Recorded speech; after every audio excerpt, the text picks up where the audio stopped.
Welcome to the Hard Water Fishing Show.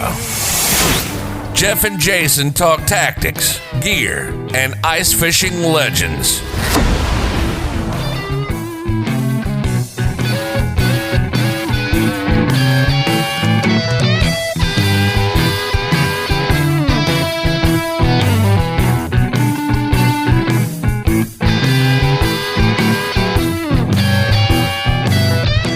Welcome to the Hard Water Fishing Show, Season 4, Episode 12.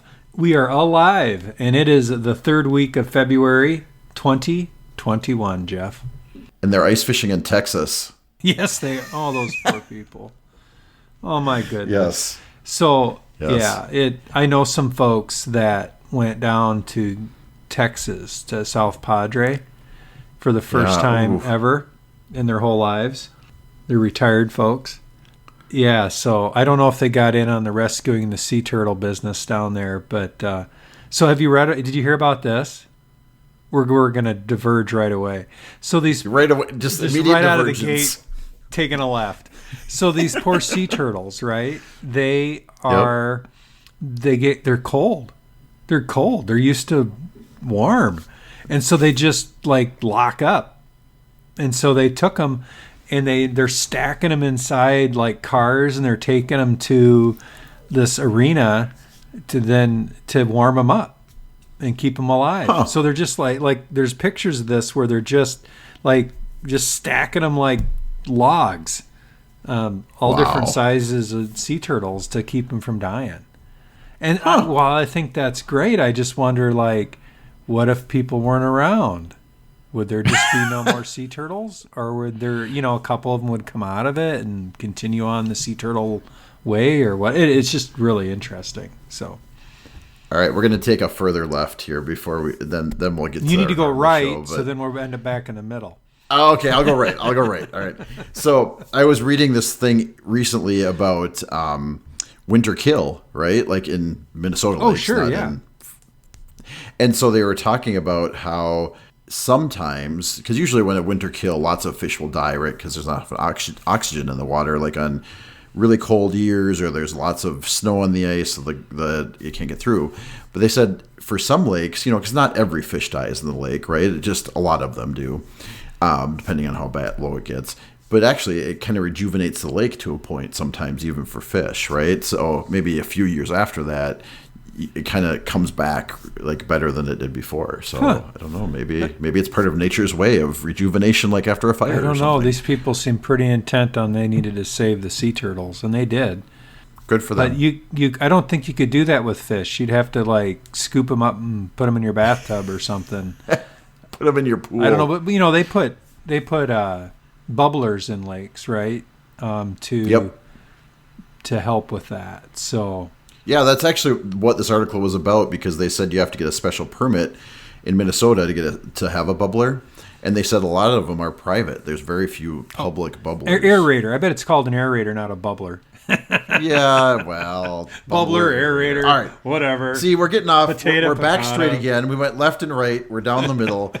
So our topic tonight is a tracked contraption, homemade, to get you out ice fishing at a low cost. We interviewed a fellow by the name of Ken Hirschman out of Wyoming, Utah, west of us, over towards the mountain area, across the Great Plains to the mountains. That's where Ken lives, way that direction. So we're interviewing him at the end of the show, towards the end of the show. So stick around for that. Guy's awesome. You'll like it. He is. All right, Jay, we've talked a lot already, and we're just making it to I can't hardly talk. I know, you're so dry and parched. All right, so I got something new tonight. I have, from Left Hand Brewing Company, a Milk Stout Nitro, America's Stout. Super smooth with soft roastiness and mocha notes. So here we go. What? Did you hear that? I did. It was nitro. It had like a thing inside. That opening was really good. This is really good. Oh but boy. I don't know. Some of the stuff you drink is strange. Did you hear that? It I know. I'll give you that. It had a great opening. I don't know if you're drinking something from Starbucks there or beer.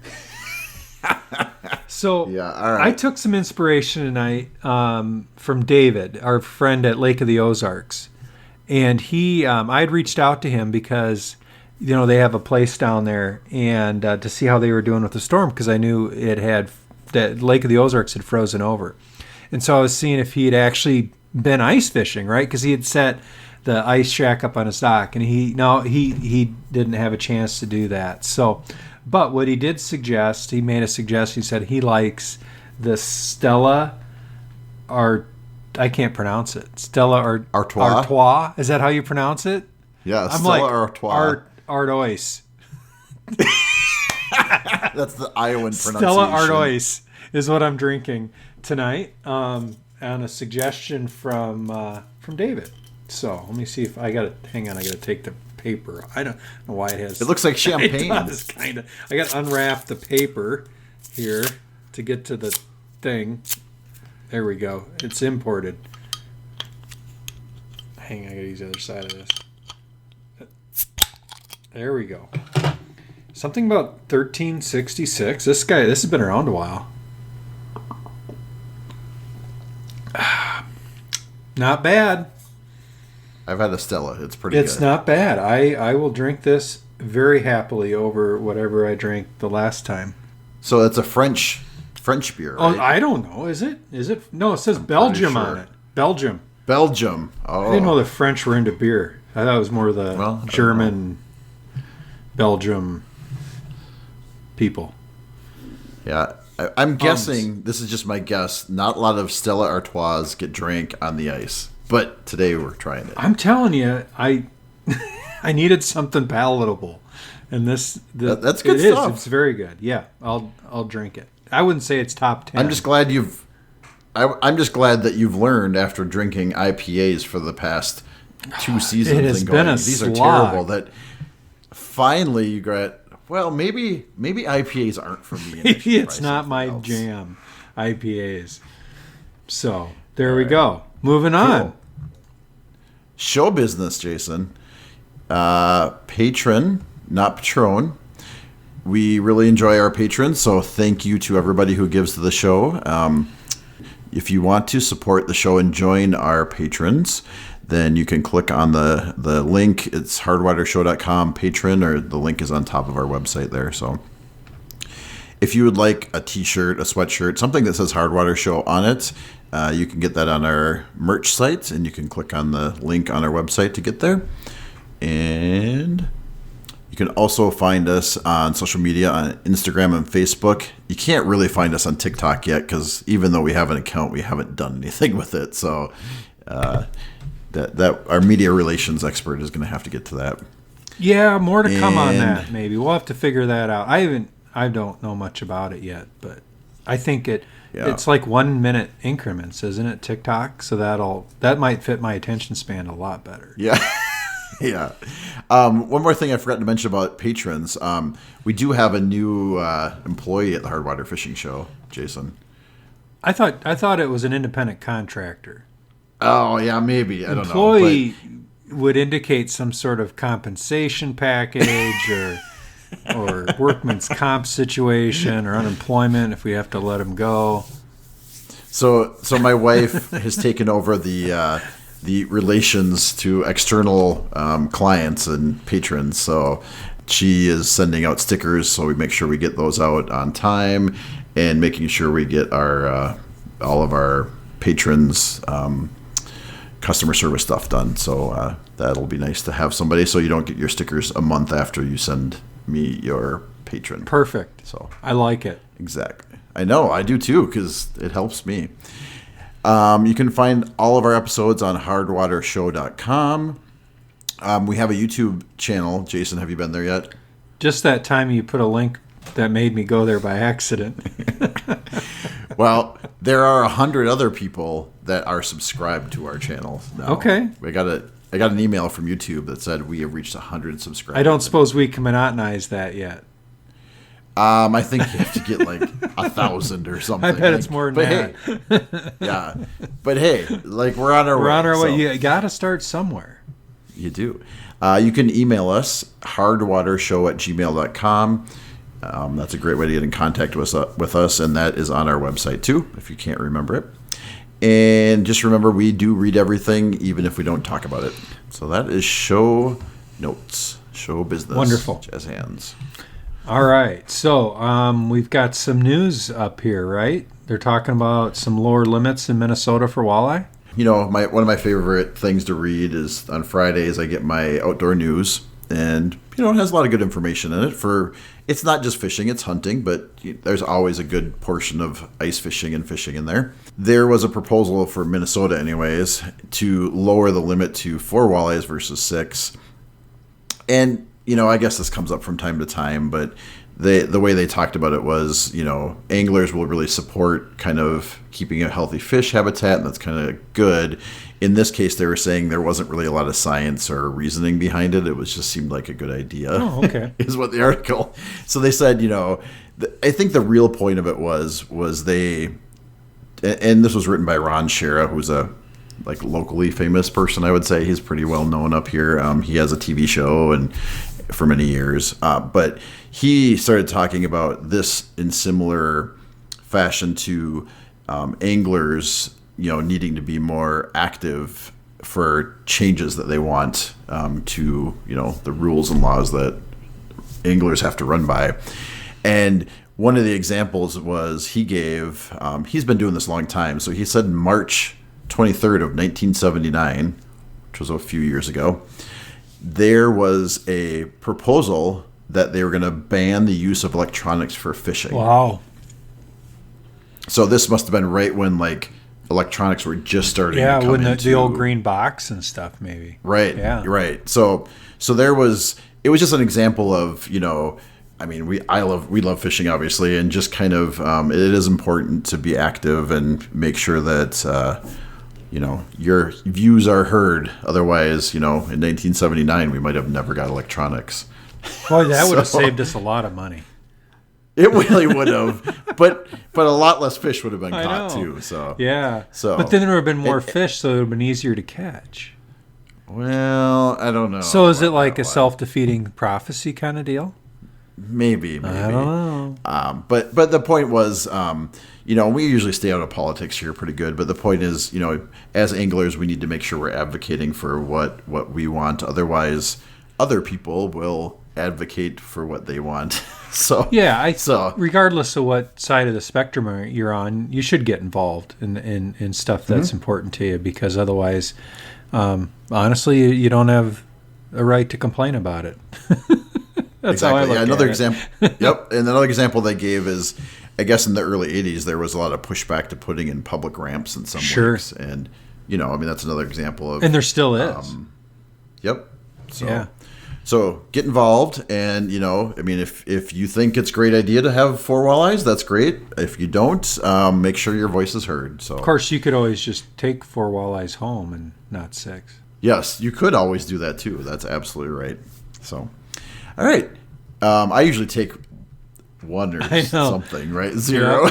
Yep. I'm like, well, maybe not today. Maybe the next Maybe time. not today. Yeah. Maybe next time.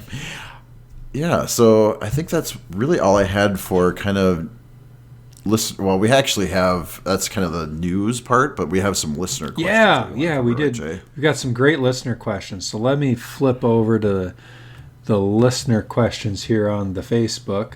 All right, so I posted here a little while ago about we're recording tonight, and we got 17 comments here on our listener questions, which is great. Let's see. First one I think we can take from Jordan. When fishing on Mille Lacs, do you stay in your hard-sided shack or do some running and gunning? We rent a place every year, and it's good for idle reels, but daytime do better not sitting still. I would say we've done both. Jeff, you're in there most on the hard side shack, but you're wearing Crocs most of the time, so I don't reckon you're doing a whole lot of running and gunning, are you? I mean, I will do some. Honestly, here's how I think about it: is early ice, right? So my wheelhouse is at the Red Door, right? And so early ice, before you can get wheelers, you're walking out. It's a great place because there's great fishing within walking distance from shore, right? So early season, as soon as you can get out there, I'll bring my portable and fish out there outside, right? As long as I can, until you can get your wheelhouse out. Mm-hmm. Typically, I find once you get your wheelhouse out, you're kind of not in that early season. You're kind of in the mid-season, right? And not that running and gunning doesn't work, but I find that when you get to that time of the season, kind of sitting is kind of usually what I do. So I'll move my shack, but it's kind of how, I'll sit in a spot. If that doesn't work, I'll move my shack to another spot. But I don't do a ton of running and gunning once my wheelhouse is out. Now, Sure. That might not be the right thing, but I find that time of year, the fish aren't super active, and you can chase them, or you can wait for them to come to you. And typically, that later season, I would just wait for them to come to you. However, last time you were up, Jay, you had a different experience, right? I mean, I was out in my hard-sided shack, and you did much better than I. Yeah, I have a really hard time sitting still when the fish aren't biting. So if I have the ability to be mobile, I will. So I guess that's the best advice I have. That I think it kind of just depends. But if they're not biting where you're at, it certainly doesn't hurt to move a bit. I know we've done rentals years ago. If you're sitting in a rental and you're not getting fish for 8 hours straight, 10 hours straight, you get cranky. So I think making sure that especially if you've got the gear sitting at home to be mobile, and you didn't bring it because you're like, well, we're going to a shack. Why would I bring all this stuff? Mm-hmm. Well, I think you still would be well served to at least bring an auger and a bucket, and some warm clothes so that you've got something to sit on. And if you want to go on a lark, and try some different spots, you can do that. I mean, with the road system, you can take your car and just hop out of the car, drill a couple holes, put up some tip-ups, and sit in the warm car, and watch flags. So, I think... Just don't drill the holes close to the road. Well, they make those they plow those nice flat roads. It's perfect. You can see the tip-up. You could put tip-ups out both ways. No, don't do that. Yeah. Don't do that. I'm kidding. No. You could do that once. Yes.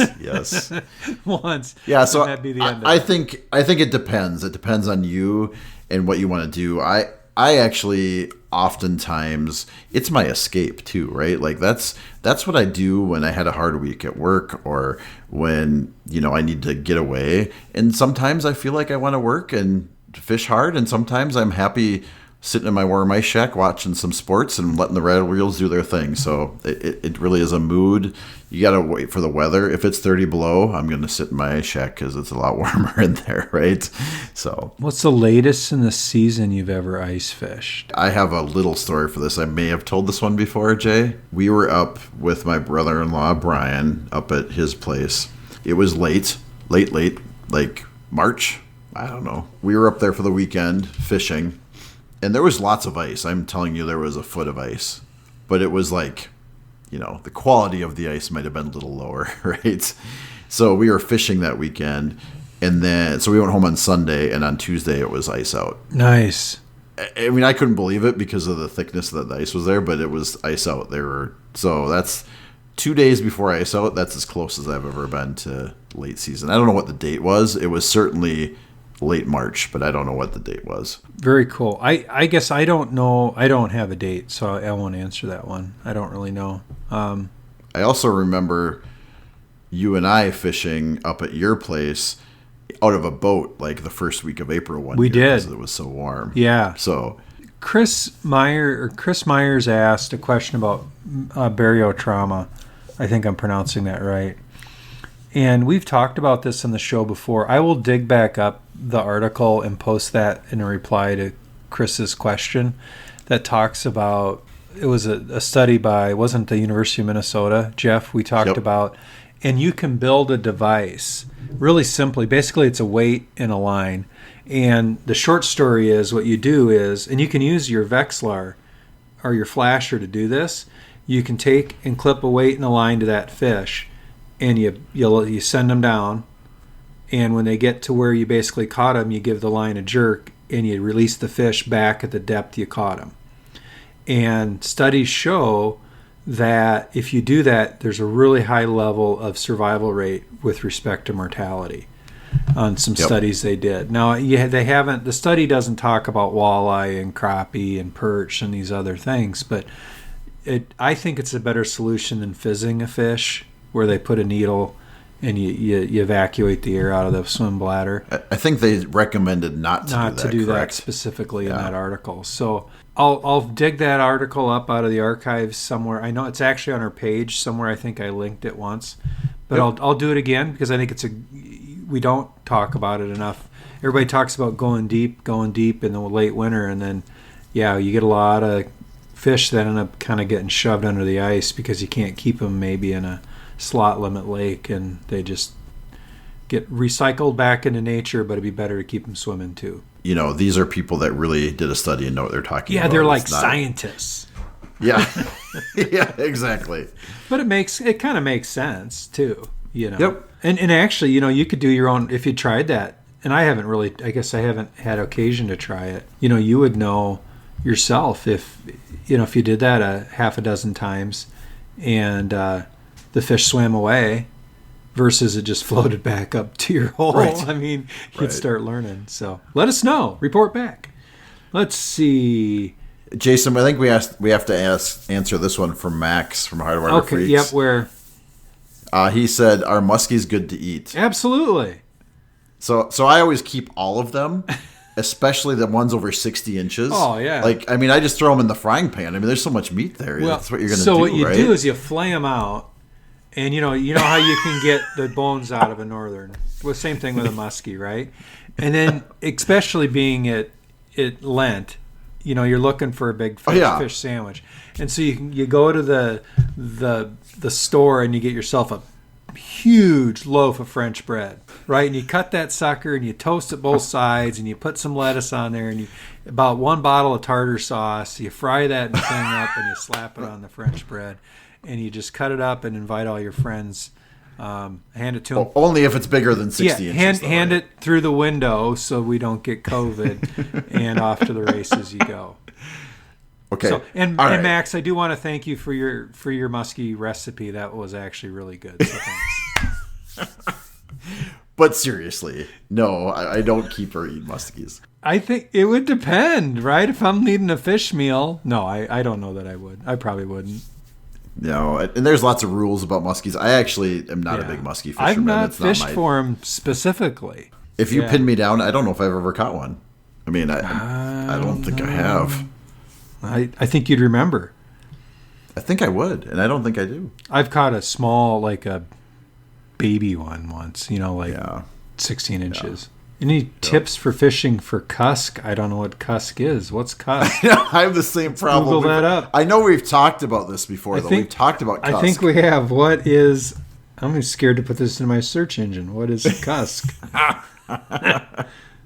What is cusk? It looks like that's a burbot or a eel pout. Oh. It's an eel pout. Okay. We had another question on that this time, like what are tactics for fishing for burbot. Most of the times when we catch them, it's on walleye tackle. When I make the guys stay out later than they want to stay out. We also did an episode on that, and I linked that in the comments too. Season 2, we did that, and so I linked that episode. So feel free to take a listen, and that might help you out there. The short answer was big lure with lots of meat on the bottom, banging really loud. Like that's what I remember. They're very aggressive, and you want lots of noisy stuff. Yeah, they're an aggressive fish in the evening when they feed, definitely. When you go fishing on a new lake, what do you look for? Do we want to take that one? I basically look for breaks. I look for structure. I look for pinch points where I think fish might be funneled through, saddles, those kinds of things. I'm an inside corner guy. Yeah. I like those inside corners. And then depending on if it's a kind of a popular lake, I kind of look for where all the holes are.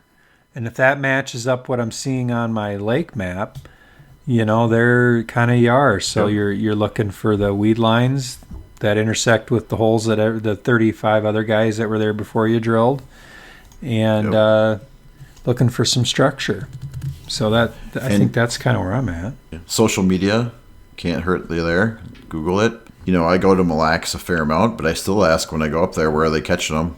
Because just because I caught them in one spot last week doesn't mean they're catching them next week. So I always look for the old guy fishing by himself. Oh, yeah. Like when I'm trying, so this I don't know if this is good or bad, but it's what I do. So if I'm kind of scouting a lake and I'm looking at various outfits and people and situations, and I'm comparing that to my lake map, I'm looking for that one guy who is not necessarily running all the new fancy stuff, but the guy that's well outfitted in a very practical way and fishing by himself. Because that guy's not out there for, I would say, it's not that he's not out there for the fun of it, because he is. He clearly enjoys doing it. But he's business, and he knows what he's looking for most of the time. That's how I do it. And the nice thing about those guys, they'll get annoyed if you go fish by them and they leave. It's not too close. Don't be rude. I'm not. I'm kidding. I would never. But an old guy like that, a half a mile away, might be too close. Yeah, you're giving me pressure. All right. So, Jay, we're moving on to the fishing report. I think so. Were you out fishing last weekend? I do. No. It was cold. It was 15 below, and I'm working on a basement remodeling project that I've got some deadlines on. So I didn't do it. I'm sorry. It was really cold. I was out. Really cold. I didn't catch any fish, but when it's that cold, fishing isn't good. But you go when you have the time, right? Yep. And so I had a free 2 days, so Saturday and Sunday, so I went up. And, during the day, you can deal with minus 15, right? Minus 15 is tolerable. Minus 25 or minus 30 is pretty rough. Now, I'm in my wheelhouse, but I put, my quote was cold and unprepared. So it was really cold, and I didn't catch any fish. But part of that is we didn't stay for real long because, during the day we did okay, and it was warm enough. Overnight, which happens sometimes. It's never happened to me, but it happened this time. Propane at some point doesn't like to flow when it gets so cold. It gets too cold, and then it's sad. So it was pretty cold in the shack overnight. And I typically have backups for my backups, but my backups for my backups still weren't cutting it, right? I mean, everything just was unhappy with life. My generator wasn't happy with life. It was just cold. So, we did fine, but if I was going to do that trip over again, I probably would have just stayed home. It was pretty cold. We didn't catch any fish, and we had a lot of equipment malfunctions. Luckily, and I've talked about this before, when you have a wheelhouse and you're at a resort, they're there to help you. So I had to phone a friend and have them come jump my car, and then it started, and then we went home.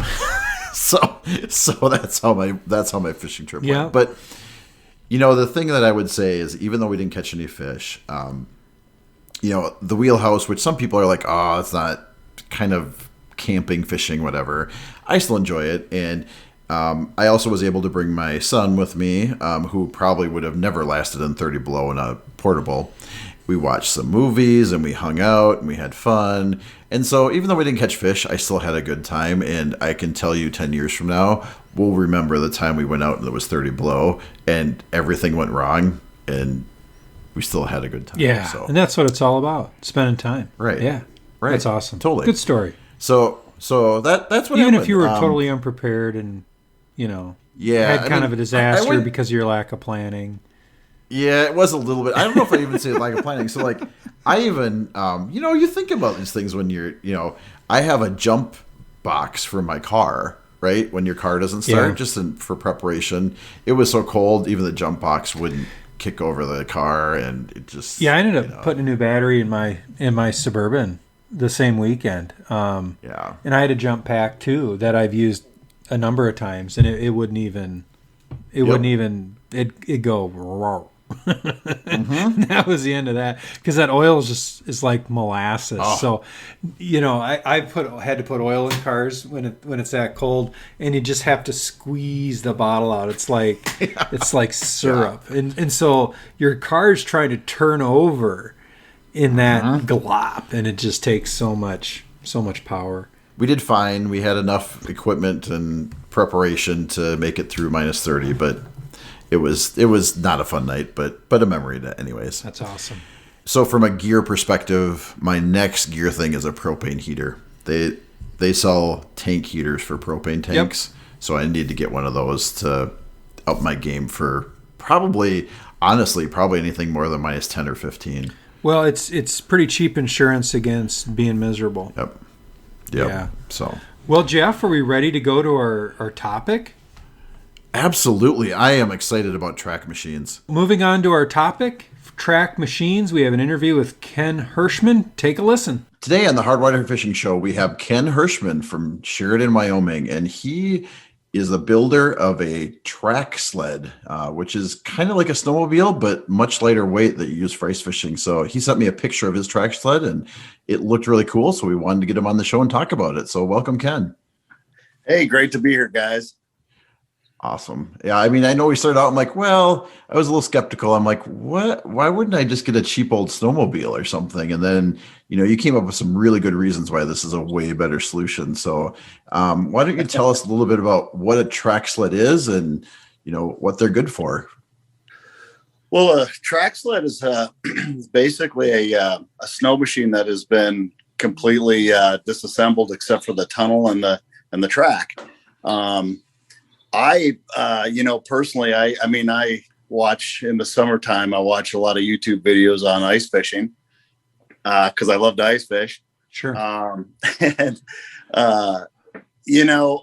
known about there's a manufacturer, a Snow Dog. I don't know. Yep. A lot of people have heard of those, and, I've always thought they were pretty cool. But I was messing around on YouTube, and I had seen a clip where a guy had said, build your own. And so I clicked on it and watched it, and I'm like, well, I'm kind of a gearhead.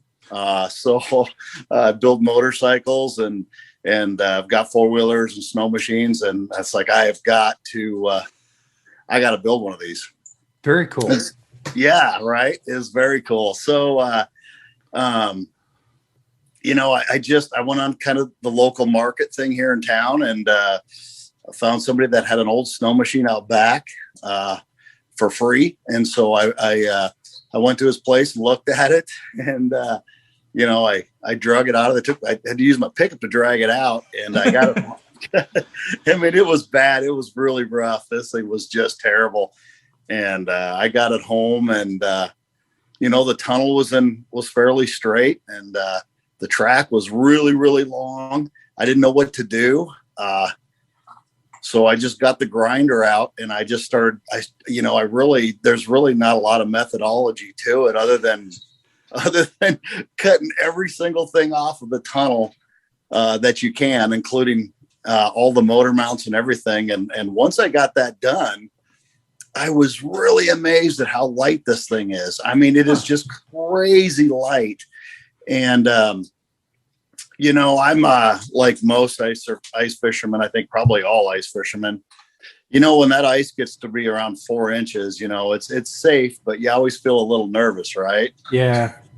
Yep. Yep. Oh yeah. So, been there. Yeah. So every year I hand drag my sled out, and I hate it. I just hate doing that. It just sucks. And, I don't want to take my 4-wheeler out, because that makes me too nervous. Well, this is just such a great option because it's just so light. I can just tractor it right out there. The thing only weighs about, it's, 220, 230 pounds with all my stuff on it. So, Wow. I'm feeling really safe. I stand in a little sled behind it, and then I pull my ice house behind that. And so the weight is really, really spread out. I feel super safe. Anyway, so to make a short story long, I stumbled across a great Facebook page. It's called Track Sleds of the North. I might be a member now, just so you know. Yeah. And man, it's just such a great group of guys. There's a couple thousand members and growing. There's just so much information and everybody's doing different things. There's no real right way or wrong way. It's just whatever you really want to do. And it's super fun. It's just such a super fun project to do. And it's actually fairly easy and it's fairly inexpensive. I mean, you could take it to the moon if you wanted, but you can go and maybe find an old motor, an old pump motor. You can buy a new motor, a cheap motor, a Honda motor. You can do all kinds of things and, rig it all up. So tell me what size motor you got on yours. Well, right now I just got the kind of the Harbor Freight, cheap, 6.5 horsepower. Cause, they're real cheap. They're only like $100. Yeah. Yeah. And I didn't know what I was doing. So it wasn't, I didn't even know if the thing would be worth it, so I just went the cheap route. And now that I'm hooked and I'm convinced this thing is such a blast. I'm probably going to be investing. My father-in-law has an old Wisconsin pump motor out on his ranch, and I'm gonna try to pick that thing up. I think it's a 10 or 11 horse motor, and I'm gonna put that on it. Yeah. So it's a horizontal shaft motor. Yeah. Okay. Yeah, and most of them are they're all kind of have a 3/4 or 1 inch shaft on them, and if you go to your local farm implement store or look online, you can find a sprocket or a hub or something that'll fit it. Even if you kind of got to manufacture one. One of the biggest things that helps people, I think, when they're making these is if you have kind of a little shop welder. That's really, the two tools I think that are the most important in building a track sled is an angle grinder with a cutting wheel. Yeah. Got one of those. And if you kind of got a small, shop welder, I mean, you can pretty much do about anything. Got one of those. So Jason, I'll be visiting with my sled that doesn't work. The wheels are turning in my head, Ken, because I had looked at the Snow Dogs, but they're priced out of what the Minister of Finance and War would allocate for such a purchase. Yeah, I agree with my four-wheeler and motorcycles and dirt bikes and boat. And it's way out there. Way out there. Well, and I think where you hooked me was when you said, because I'm like, well, that's kind of interesting. But when you're like, well, it takes up a lot less space. So from what I'm thinking is I was looking at a snowmobile, but I get a trailer and then I have to have space to store it and that kind of stuff. And this is small, compact, and fits in like an SUV even probably, right? Yeah. What I was wondering, Ken, is so one thing I run into a lot in Iowa is not this year. We have like feet of snow. But in a lot of years, we have so limited snow that where you park to go fishing, you're in a parking lot and it's dry, right? So if you're trying to run a sled, you're running it over rocks and whatever, and they get cranky. So does this do okay on that kind of surface? Have you tried it out? Yep. This thing goes over anything. I've pulled it up onto the beach of the lake, pulled it over rocks. I just went down to Boysen Reservoir. I got back last night, and I ran that thing all over the place, and it was great. Would this thing drag a deer out of the woods? I'm thinking now. Oh yeah. Well, hey, I'm right there with you. I do a lot of elk hunting, and I'm going to be using it to probably haul my elk out. Nice. Yeah, it'll easily pull a deer. Absolutely. Yeah. So on my, I got a big Toyota Tundra pickup, I got a trailer, I got all that stuff. And so when I went to Boyson Reservoir walleye fishing this weekend, this weekend here, I just put I put the track sled in the back of the pickup, and then I put my ice house on the hitch carrier, and I just took off. I didn't have to pull a trailer or nothing. I could probably put them both in the back of my pickup, but since I was kind of by myself, I just wanted to, be able to unload my sled and all that stuff really easy. So I didn't take a trailer or nothing. I just loaded it all up in there and took off. Now, the cool thing about my track sled, the one I built, is it has a reverse on it. And I didn't know that when I got it. Again, I didn't really know a whole lot about any of this stuff, but it had a high-low transmission with a reverse. And so I'm able to just pull it or just drive it in the back of my pickup, put it in reverse, and then back it right out. Holy cow. So that's slick. Yeah, it's really cool. So if a guy's looking for a donor sled, you want one with reverse. Well, the reverse is very, very handy. However, I find that the high and low transmission is far superior than the reverse because then you could kind of you could do your gearing between your motor and your jack shaft, or the shaft that runs the drive on the snow machine. You can do that kind of a middle of the road, 9-to-1 or 8-to-1, 7-to-1. But if you got a high-low transmission, then you can just put it in low gear. You got a lot more pulling power, or put it in high gear, and you got a lot more speed. If you can find an old machine about a 1990s, maybe late 80s, those really work the best because they have the bogey wheels under them. Okay. So that helps when you're on dry ground or when you don't have a lot of snow. It helps the track roll a lot easier. Okay. Yeah. And the same thing, like if you're looking for a donor sled, a shorter track sled really is the key. Unfortunately, mine was a long track, and so I ended up having to, actually take the track apart. I cut down the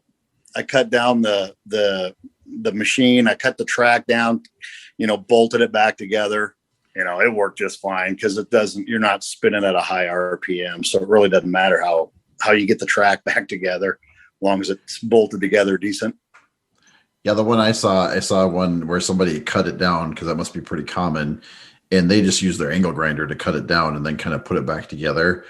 And then they use like washers and bolts just to like cut the track down and kind of bolt the track together. That's exactly correct. And, and these things aren't super fast, but it beats hand pulling. Yeah. Is it faster than a old guy walking across the lake, right? It's gotta be faster than me dragging a sled. Yeah. And a lot easier too. Yeah. So, as far as a donor sled, that's really, I think those are good things to look for is, something that's got a roller track on it, or it's got rollers, and something that's a shorter track. The lugs on the track do not need to be very deep because you're not, typically you're not going through a ton of deep snow. So like a 1 inch or less. I think my old sled's got like a 1/2 inch old track on it, and it's all cracked, but man, the thing works just flawlessly. So like I said, my wheels are turning, Kenny. You said you did most of your cutting with an angle grinder, but I do have a cutting torch I really like to employ. Could a guy use that? Most of the things on a snow machine are aluminum or cast aluminum. Okay. So you can use a plasma cutter.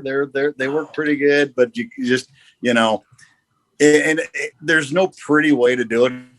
Safety gear on, earmuffs, eyeglasses, gloves, and just go after it. Just start cutting everything you can off of it. Okay. And then, that's kind of the deal with the donor sled.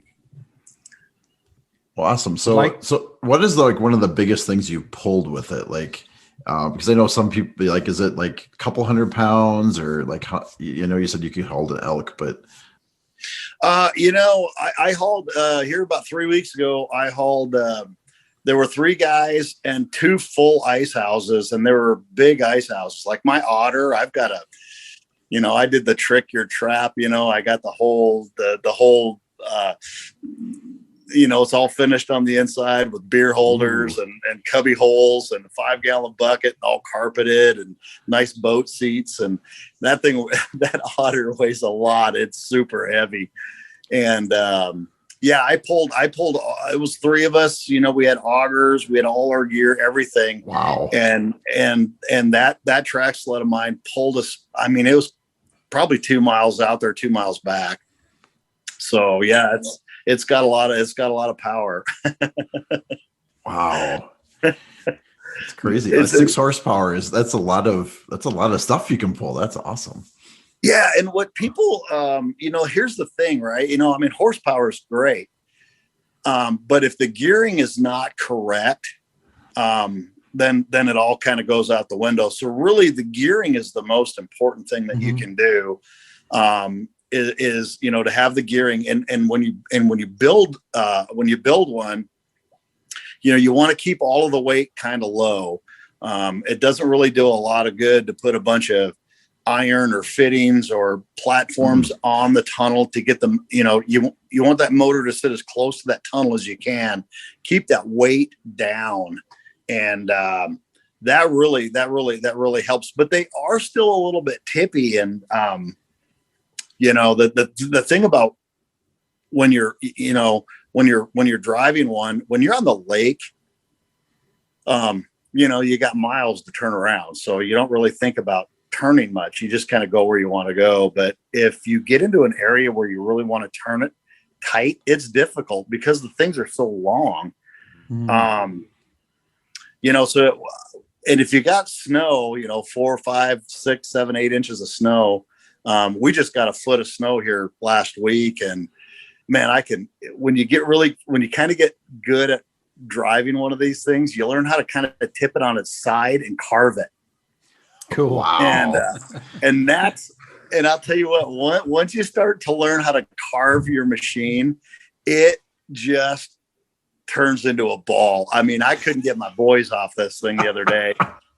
I mean, and all the neighbors around me, I live in town here, and, they're all coming outside like, what is that? It's so cool, but once you learn how to carve that thing and tip it on its side and push down on the handle, you can just rip it and turn real sharp. That's what's really fun. Wow. I can already see like motocross style races with your track sled, Yeah. Oh, if you can build it, they can race it. Yeah. Right. Yeah. So you've given us a lot of tips, Ken, about what to do. What are like a couple things, maybe like don't do this? I know you mentioned like don't build a bunch of stuff on top, but there are the things that you kind of said, oh, I wouldn't do this again, or this isn't a good idea when you're building a track sled. The things that I think something that's really, really, really important is your motor position. And there's a lot of guys that do it different ways. And again, I don't think there's a right way and a wrong way. I wouldn't, when I was kind of first messing around, I was trying to get my motor more in the middle of the machine. I didn't like it. I didn't like it. I like the motor towards the front of the machine, right like where the track meets the ground, right over that point. Because when you have the handle, sticking, 2 foot out the back of the machine, you can actually push down the handle and gain more traction with the back of a sled. Oh. And a snow machine is built that way. All the weight on a snow machine is up front. And so doing the track sled, I think, I moved the motor up front more. I liked it a little bit better. And it also made the chain a lot shorter. Short chain. Yeah, short chain to the jack shaft, I think, is really important because you don't get a lot of chain slap. Mm-hmm. I didn't have to use a roller to kind of take that slap out of it. I think I like the shorter chain because it just, it's less failure. Sure. I've seen I've seen, I got a buddy of mine that has one too, and he had to use he used a half link on his chain to make it. He had to get his chain a little bit longer, and we took it out, and the half link broke. So I definitely try not to use half links on your chain. Make sure it's solid, and make sure that chain is straight, regardless of how it looks. Put I use a Motion Pro. It's called a Motion Pro chain alignment tool. You can really just use any straight rod. Put it across the top of the chain. Look to make sure that chain is traveling exactly straight. That is really, really important. Don't use a motorcycle throttle. It sucks on your wrist. Yeah, right. So get a thumb throttle. Use a thumb throttle, like off of an old 4-wheeler. I went on eBay and found an old thumb throttle off of an old 3-wheeler, and I just put that on there, and boy, that's 100 times better. I think that's really important. So you mentioned that, just made me think of something. A mistake I would have made. I probably just would have done a slide throttle, like on a snow thrower, and then if I fell off, the thing just would have been traveling. Bye-bye. Yeah, been running after it. That would have been great. So the handlebars actually look kind of complex. How did you fabricate those? Were they just from nothing, or did you have like some kind of donor parts for those? Yeah, the handlebars I made, I used the first set I made, I used 1-inch square tube, and it was just too big. It was too big. Plus I didn't like the look of it anyway. So I used 3/4 inch square tubing, and I got kind of a little, it's a little thicker. And I just laid it out so that I could fold the handle forward when I wasn't using the machine, or when I want to haul it to make it more compact. I just laid it out. I just had to practice with it till I got the right length to it. And once I got the right length to it, I just kind of laid it out on the floor, and then welded it together and reinforced it a little bit. And then I used motorcycle handlebars, and then I used the some old handlebar holders off of an old motorcycle I had. That's what I did. I mean, there's a number of different ways you could probably do that, but just used the top part of a triple tree and put it together, and that was it, man. I mean, it was pretty basic. Like cool. I said, that I did make my own cable.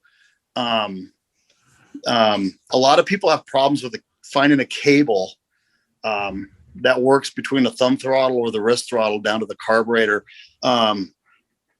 But I got a bunch of that stuff because I work on a lot of motorcycles. So, gotcha.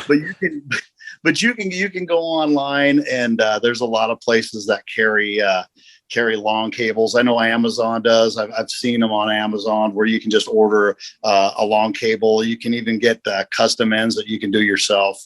Or if you're not afraid to solder a little bit with a soldering iron, you can really make some nice cables. But yeah, so the handlebars they're pretty cool. And like I said, the whole thing is so long, you want those handlebars, you want the handlebars to fold forward. So when the machine is in storage, or when I'm hauling it, I just unpin the handlebar, and I just fold them forward and put a bungee on it. And then the whole thing is super compact. Wow. Very cool. Yeah, you guys got to build one. We do. I've been saying I'm going to build a Smitty sled for 4 years and haven't done it. Yeah, this is way cooler than a Smitty sled, though, Jay. Well, I wouldn't need a Smitty sled if I built this. So right. And I like, you can probably, I see sleds all the time that have bad engines, and they're just not worth anything. Especially older ones. So you could about go shopping in people's backyards for a free sled, I'm pretty sure. My kids always enjoy that too. If you just stop, hey, I'm gonna go talk to this guy about this thing in his backyard. They're like, "What are you, Dad? No." So here's where like one of the really cool things about having one, right? So a buddy of mine, we went up to Devil's Lake, North Dakota here. Was at end of December, and I saw like 3 of them up there. And I mean, I'm just, mine wasn't done yet, and I'm just freaking out, I'm like, oh my God, and so now that mine's finished and I've been out using it quite a bit, I'm that guy. And that's so cool. That's the cool thing. That's one of the really cool things about it is you could be that guy. And, I could, like I said, I went down and I went and fished the last couple of days down at Boyson Reservoir, and the ice was 20 inches thick down there, and I could, I drove my pickup out there. Right. But I still want to be that guy with that track sled. So I'm riding my track sled and driving that thing all over the reservoir. Well, we've been out to Devils before, and even when the ice is thick, if there's too much snow or there's too much snow in the water and it's super heavy, you can't get a truck out there anyway. It's just because of the conditions. So, the track sled, you can go anywhere you want to go on the lake, right? Yep. And you can, and the cool thing is it's like you have more access with the track sled.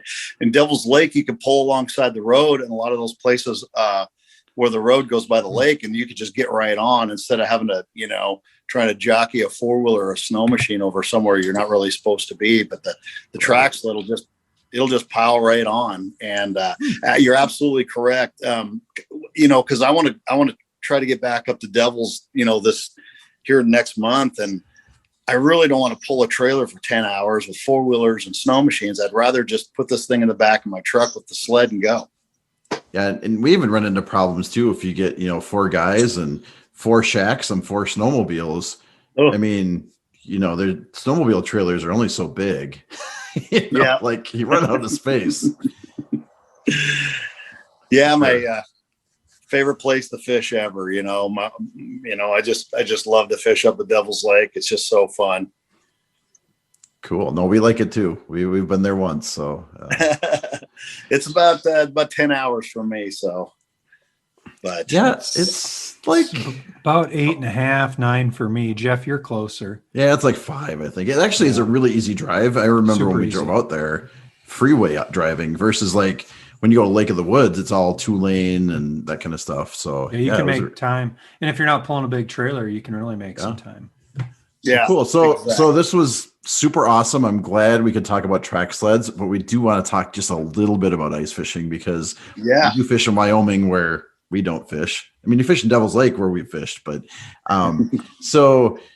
what is your favorite species to target? And, kind of what are some tactics you use to do that? And, maybe it'd be interesting to hear about Wyoming versus Minnesota or Iowa. So, well, here's the thing about Wyoming, right?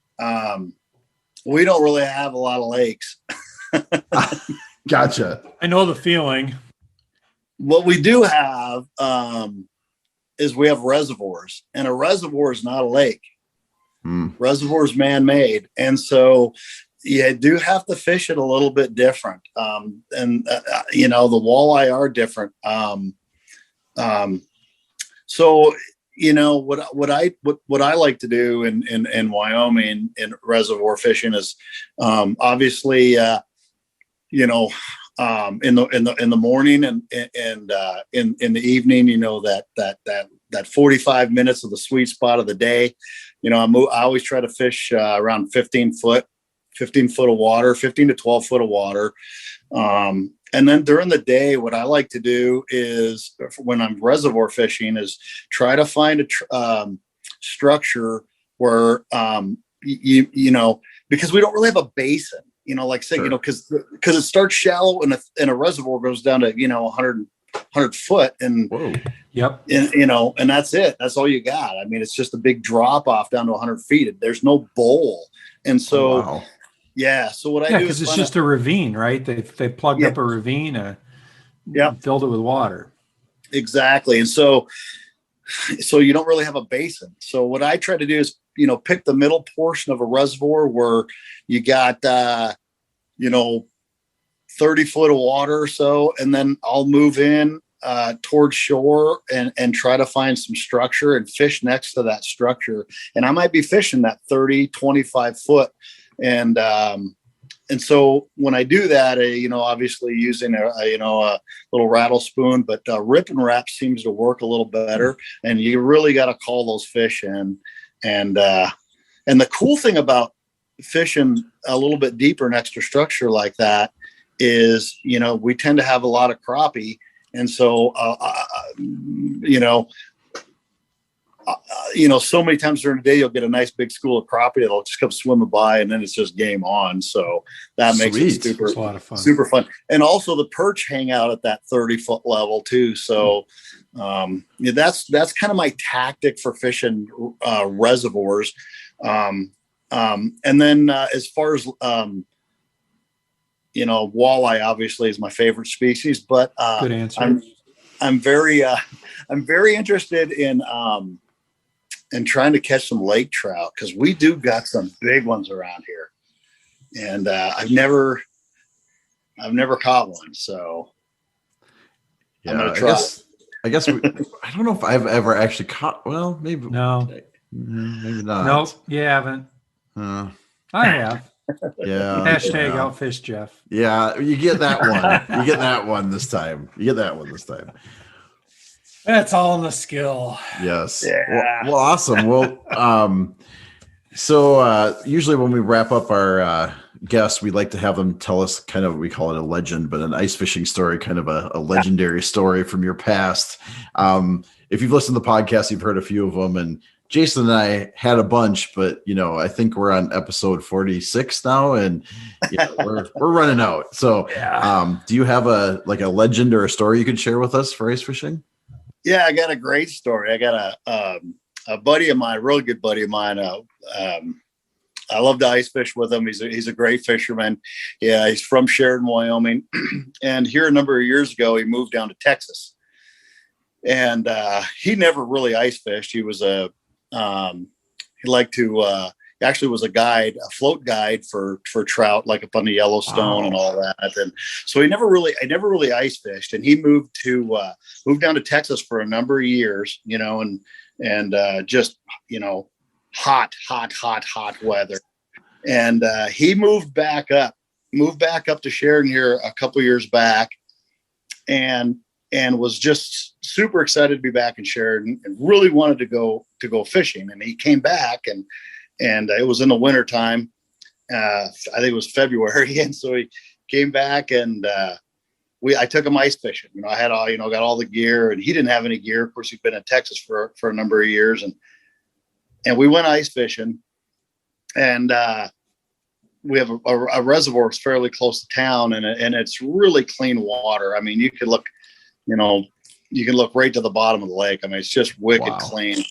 And so he was so excited, and he, ice was probably, a couple feet thick, and he wanted to drill a hole, right? He wanted to use the ice auger, drill a hole. So he fires this ice auger up, and he's drilling a couple holes, and he says, "Hey, grab a video of me doing this. I'm going to send it to all my buddies in Texas. They're not going to believe it." So I take a video of him drilling a hole, and we go in the ice hut there, and we're fishing, and he leans forward, and he just bought this brand new iPhone. It was brand new. Yeah, like when they were like $1,200, all the bells and whistles. Yep. And that thing fell out of his pocket, hits the ice, slides across, and it goes in the hole. And for a second there, he actually thought, like, is it going to float? And before he realized it's not, it was gone. And now we're fishing in 27 feet of water, and you can look through the ice hole and see it laying on the bottom. And I took obviously I took some pictures of it, because it's just really cool to have a picture of it. But anyway, the crazy thing is he was upset because there was that video of him drilling that hole, right? Well, that night, the iPhone uploaded to the iCloud. Oh my gosh. And he got the video, and it's really grainy. It obviously the quality is not very good because it lost a lot of quality because it was down that lake. But it uploaded to his iCloud that video from that phone. Okay, that's crazy. Holy From cow. 27 feet under the water, it uploaded the video. Wow. It uploaded the video, and we have the video. But yeah, it's just crazy. And so, and of course we GPSed it. Whenever we go back there, we try to find it, but we haven't been able to hit it exactly. That's too bad you didn't have a magnet. You could have maybe got it. I know. It's just crazy. And it was brand new. I mean, $1,200 phone. Yeah, he was. Jeff can relate to this. Yeah, there might have been my phone was not $1,200, but I had a similar episode. Although it didn't call it didn't call me. No, you just watched it. Yeah, go down the hole. Yes, that's awesome, Ken. It's a great story. Cool. Yeah. Well, Ken, I really appreciate you being on the show and the interview and this track sled. I mean, I got to build one. Well, or Jason needs to build one for me because I think he has the tools, but it's more my wheelhouse than Jeff's. Yeah. It's a super fun project. It'll go quicker than you think it will too. It really will. I have no doubt that I can get an old sled and make a pile of stuff in my garage within a day. All right, it's the rest of it that probably will give me fits. I'm booking a trip. I'm booking a road trip down to your place for a weekend. Jay, we'll build one to help build one. Okay. Yeah. Misery loves company. Yep. All right. Well, Ken, thanks for being on, and good luck fishing. Hey, thanks a lot. You guys too. Enjoy the rest of it. Summer's coming, so. Well, that was really awesome. I am super excited to go find myself a free snowmobile and start tearing it apart and building one. Jason and I need to plan a weekend so I can use his torch and welder. And, we're gonna have fun. And those that listen know we're still talking about building Smitty sleds after a couple of years, but this might, this would save time because you wouldn't need a Smitty sled if you built this. You don't need it. Yeah, so that was super awesome for Ken for coming on and giving us all those tips and how to build it. So it was great to hear from him. So till next time. Tight lines. Cheers. Bye. You've been listening to the Hard Water Fishing Show with Jeff and Jason. Say goodbye. One of the most unique podcasts on the planet, where we talk about tactics, gear, and ice fishing legends. We'll be back soon. Bye-bye. Till then, signing off. Bye-bye. Bye-bye.